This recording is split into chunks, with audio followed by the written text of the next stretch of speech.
27 juin 2025, deuxième jour des manifestations à Lomé, la population repousse l'armée togolaise avec force, dans un climat d'une tension palpable qui électrise la capitale togolaise. Les rues, hier encore marquées par un calme trompeur et une ville quasi déserte, se sont transformées en un théâtre d'affrontements intenses, où la colère populaire rencontre la répression musclée des forces de l'ordre. Ce vendredi, Lomé vibre au rythme des slogans, des barricades enflammées et des nuages de gaz lacrymogène, témoignant d'une mobilisation citoyenne qui refuse de plier face à l'autorité. Une ville sous haute tension.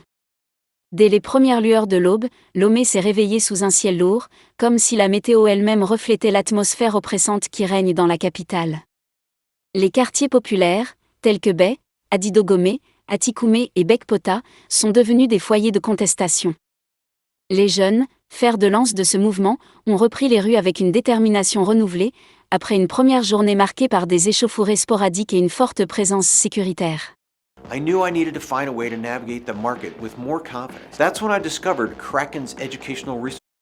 Les barricades, construites à partir de pneus usagés, de planches de bois et de tout matériau à portée de main, brûlent à plusieurs carrefours stratégiques, envoyant des colonnes de fumée noire dans le ciel.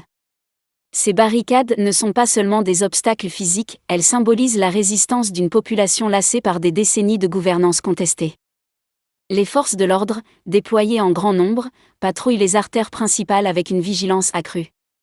Policiers, gendarmes et, selon certains témoignages, miliciens armés de bâtons et de lianes, quadrillent la ville, prêts à disperser tout regroupement. Les fourgons du GIPN, groupement d'intervention de la police nationale, stationnent au point névralgique, comme le carrefour Limousine à Avedji ou encore près de la Colombe de la Paix.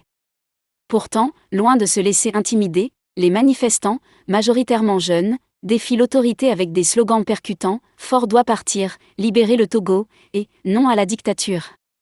Ces cris, scandés avec ferveur, résonnent dans les ruelles étroites et sur les grandes avenues, portés par une foule galvanisée par un sentiment d'injustice et d'urgence. Les origines d'une colère profonde. Ce soulèvement, prévu pour durer jusqu'au 28 juin, s'inscrit dans un contexte de mécontentement généralisé. Les manifestants dénoncent plusieurs griefs majeurs. La réforme constitutionnelle de mai 2025, perçue comme un « coup de force » pour consolider le pouvoir de Faure Gnassingbé, président du Conseil des ministres depuis 2005, la hausse des prix de l'électricité et du carburant, qui étrangle une population déjà confrontée à une précarité économique, et les arrestations répétées de voix dissidentes, comme celle du rappeur Amron, dont l'internement controversé dans un hôpital psychiatrique a attisé la colère populaire. Ces facteurs, combinés à un sentiment de répression croissante des libertés, ont transformé Lomé en une poudrière prête à exploser. La mobilisation, largement orchestrée via les réseaux sociaux par des jeunes et des influenceurs de la diaspora togolaise, tels que Zaga Bambo, basé en France, a pris une ampleur inattendue. Contrairement aux manifestations de 2017, menées par des partis politiques comme le Parti national panafricain, PNP, celles de 2025 sont portées par une jeunesse connectée, déterminée à briser le statu quo. Aujourd'hui, ce ne sont plus les politiciens qui mènent la danse, mais le peuple lui-même, souligne Sylvestre Kokoubeni, journaliste togolais, dans une interview récente à TV5 Monde. Cette dynamique spontanée, bien que parfois désorganisée, confère au mouvement une énergie brute et difficile à contenir. Affrontement et résistance. Le deuxième jour des manifestations a vu une escalation des tensions. À Bekpota, des jeunes ont érigé des barricades imposantes, bloquant les routes et ralentissant les interventions des forces de l'ordre. Dans certains cas, des échanges verbaux ont dégénéré en affrontements physiques.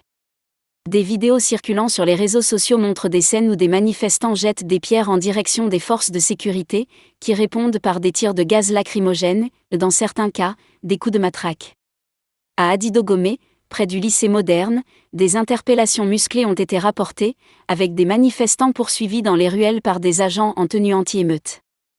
Un fait notable de cette journée est l'apparition signalée de miliciens, surnommés par certains, la milice Gestapo, opérant aux côtés des forces officielles. Ces groupes, armés de bâtons et parfois de fusils, ont été vus dans des quartiers comme Bay, où ils auraient tenté d'intimider les manifestants.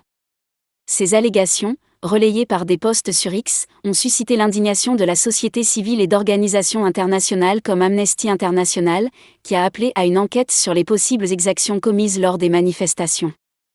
Malgré la répression, des poches de résistance persistent. À Dekon, des manifestants ont adopté une approche plus stratégique, organisant des sit-ins pacifiques pour éviter une confrontation directe. Dans d'autres quartiers, comme Colombe de la Paix, des femmes ont rejoint le mouvement, brandissant des pancartes et chantant des hymnes traditionnels pour galvaniser la foule.